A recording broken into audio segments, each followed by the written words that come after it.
Efecto inverso. El movimiento de Estados Unidos que podría revivir el modelo de Chávez. Votación bajo amenaza. Diosdado Cabello ignora la propuesta opositora y asegura que el oficialismo se impondrá en cualquier escenario electoral. Un contrato millonario y un excongresista. Otro juicio en Estados Unidos que salpica a Nicolás Maduro y a Raúl Gorrín. Les contamos. Lo que comenzó como una solución podría convertirse en un problema político. ¿Qué tal, amigos? Su dosis matutina de noticias y análisis comienza ahora a través de Impacto Venezuela. Hoy es martes 24 de marzo de 2026. Soy Mildred Manrique.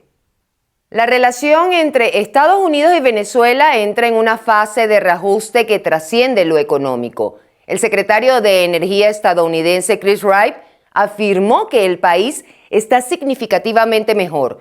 Con estas declaraciones, los acuerdos energéticos y la exigencia de eliminar las sanciones por completo, el chavismo proyecta un retorno a la estructura política de la era Chávez. La advertencia de Diosdado Cabello apunta a que las decisiones de la administración Trump no solo impactan la economía, sino que pueden transformar el alcance del poder interno. Génesis Pérez con los detalles. La flexibilización de sanciones y los acuerdos energéticos entre Estados Unidos y Venezuela comienzan a mostrar resultados. El secretario de Energía de Estados Unidos, Chris Wright, afirmó que el país está significativamente mejor que hace unos meses, en línea con los acuerdos que buscan estabilizar el mercado energético y aumentar la producción. Our international goal is simple: empower our allies with affordable, reliable, secure energy. Energy trade and infrastructure tend to create commerce, not conflict. Pero ese movimiento también tiene un efecto político directo.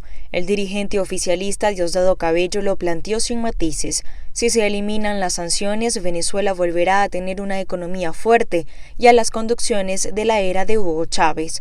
Para expertos, ese cruce proyecta un escenario en el que Washington no solo inyecta oxígeno financiero, sino que también empuja una reconfiguración del poder interno alineada con sus propios objetivos estratégicos. Hay un juego político muy profundo en este momento y hay una cosa que debilita muchísimo la posición de Trump. Trump le prometió a los trumpistas y a los republicanos que no se dedicaría a construir regímenes políticos en otros países. Durante ese periodo, el poder político se consolidó sobre el control de la renta petrolera, la subordinación de instituciones y una estructura altamente centralizada. Ese modelo permitió expansión económica en el corto plazo, pero también sentó las bases de la crisis posterior, dependencia extrema del crudo, controles distorsivos y debilitamiento institucional. Hoy, el aumento de recursos y la normalización de flujos energéticos no implican necesariamente un cambio de modelo. La propia señal del chavismo apunta en otra dirección, la posibilidad de reactivar esa misma estructura con mayor capacidad financiera, haciendo más cuesta arriba el cambio político en el país. Es claro que cada hora que pasa se complica aún más una salida limpia para Trump en materia. El escenario expone un efecto inverso. Las decisiones de Washington orientadas a estabilizar el mercado y reactivar la producción pueden ampliar el margen de maniobra interno del chavismo, no como transición, sino como una restauración de su esquema original de poder. Génesis Pérez para Impacto Venezuela. Abrimos nuestro espacio de participación. Esta es la pregunta del día de Impacto Venezuela. Recuerden que está disponible de lunes a viernes en todas nuestras plataformas digitales.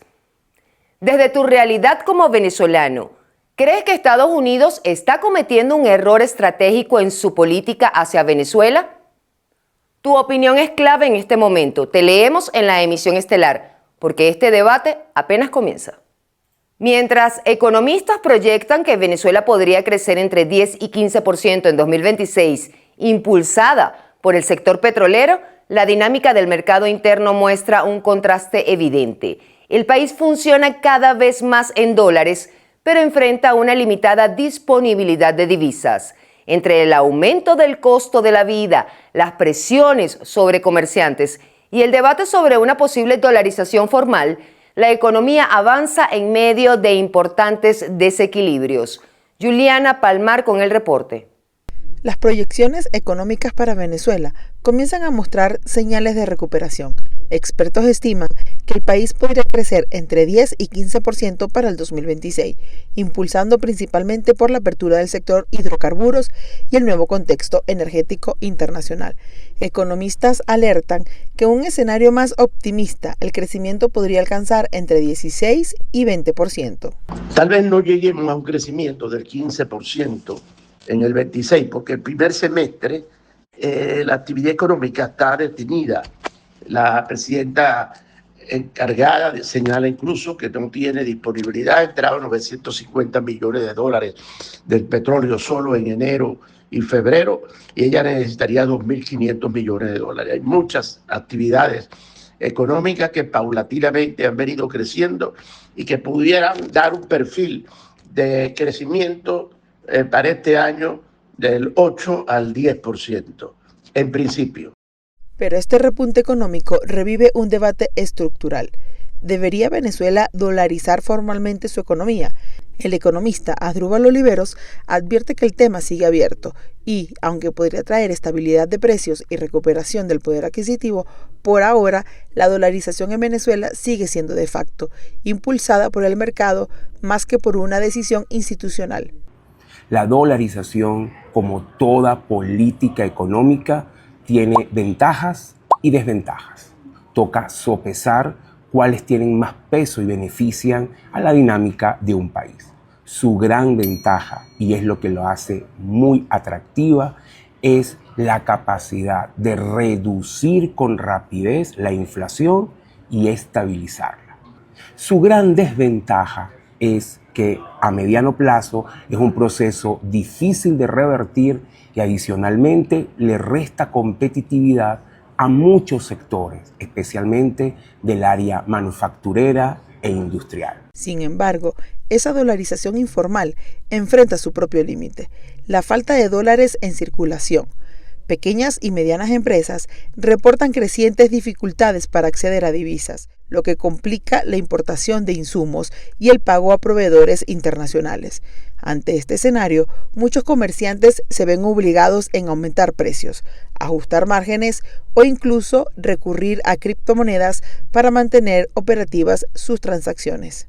Porque el segundo semestre es el que va a mover la economía del país, pero sin divisas, porque el Ejecutivo Nacional decidió no poner dólares en el mercado desde noviembre del año pasado, previendo los acontecimientos con Estados Unidos, y solamente se están suministrando dólares del petróleo al entrar a la banca, y no son suficientes, el BCB a la banca, porque no están deteniendo el proceso de inflación que vive el país. Mientras tanto, el costo de vida sigue siendo el termómetro más claro de la economía. Según el Centro de Documentación y Análisis, Sendas, una familia venezolana necesitó en febrero alrededor de $645,6 solo para cubrir la canasta alimentaria básica. La cifra refleja una leve disminución con respecto al mes anterior, pero continúa muy por encima de los ingresos de la mayoría de los hogares. Así, Venezuela avanza hacia un posible crecimiento económico, pero con una pregunta central aún sin resolver. ¿Cómo sostener una economía cada vez más dolarizada en un país donde los dólares sigue siendo escaso? Para Impacto Venezuela, Juliana Palmar. Venezuela se debate entre la reforma electoral y el colapso social, mientras María Corina Machado propone un plan de 10 meses para lograr votos transparentes. Edmundo González Urrutia advierte que la crisis de servicios públicos está agotando la paciencia ciudadana. Por su parte, el chavismo cierra filas y asegura que su victoria es inevitable. Entramos en detalle. Machado puso cifra al cambio: 40 semanas para reformar el CNE y habilitar el voto en el exterior. Un esquema que busca atraer inversores y devolver la confianza al electorado. Sin embargo, el número 2 del chavismo, Diosdado Cabello, restó importancia a la propuesta, afirmando que el oficialismo ganará cualquier escenario electoral.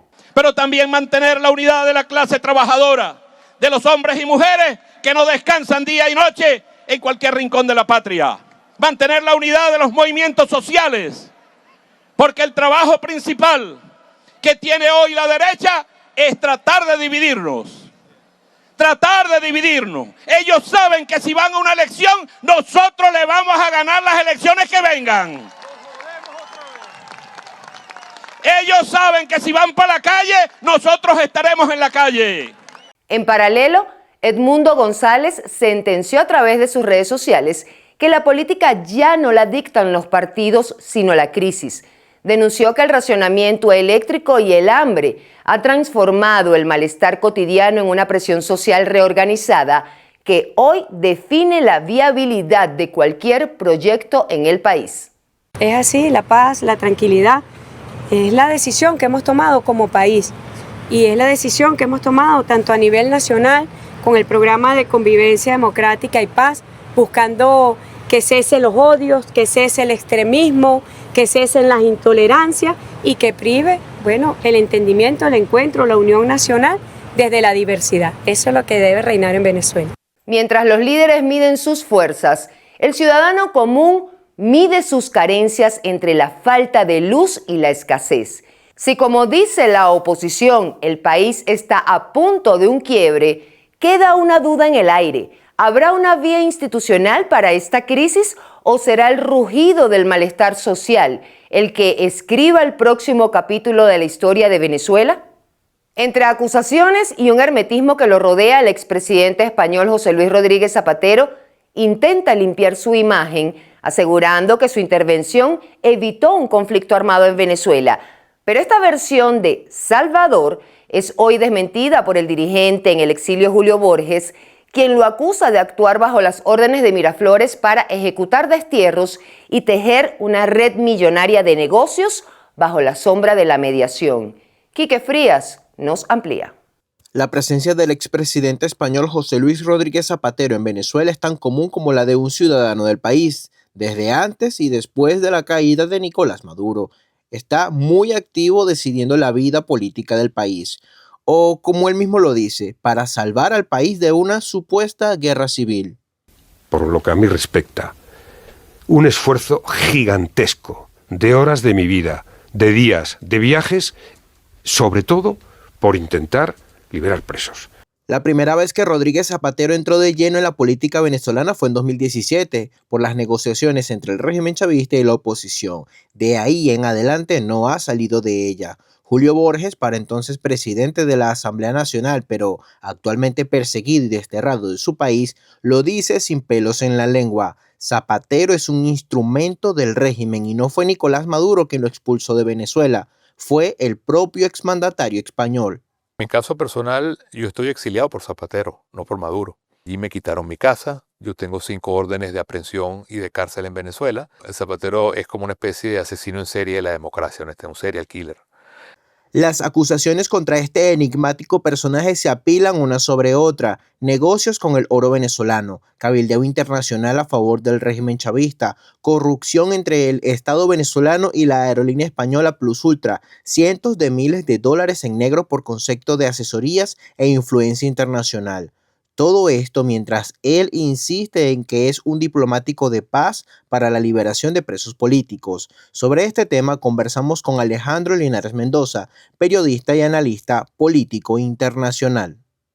El expresidente Zapatero desde hace mucho tiempo es una figura clave dentro de la lógica y dentro del devenir político de Venezuela.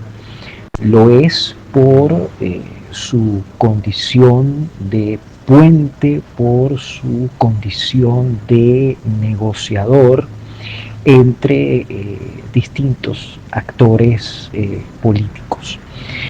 El hecho de que él tenga esa condición no quiere decir que sus acciones necesariamente se dirigen a la búsqueda de una amnistía real. Un refrán popular dice que cuando el río suena es porque piedras trae. Algunos exaliados políticos de Zapatero, como Koldo García, investigado en España por corrupción, ya venían advirtiendo lo que este personaje tiene con Venezuela y el régimen chavista. ¿Ha hecho millonario Zapatero? Pues hombre, según tengo entendido, sí. ¿Muy millonario? Sí, yo tengo entendido que sí. ¿Con negocios en Venezuela? Según tengo entendido, sí, y así me lo decían y así me lo escuchaban personas que han estado allí.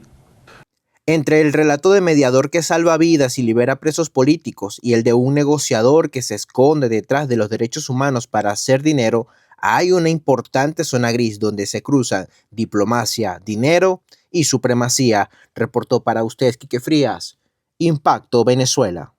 En Impacto, en 60 segundos, te contamos lo que está pasando, lo que está escalando y lo que no puedes ignorar.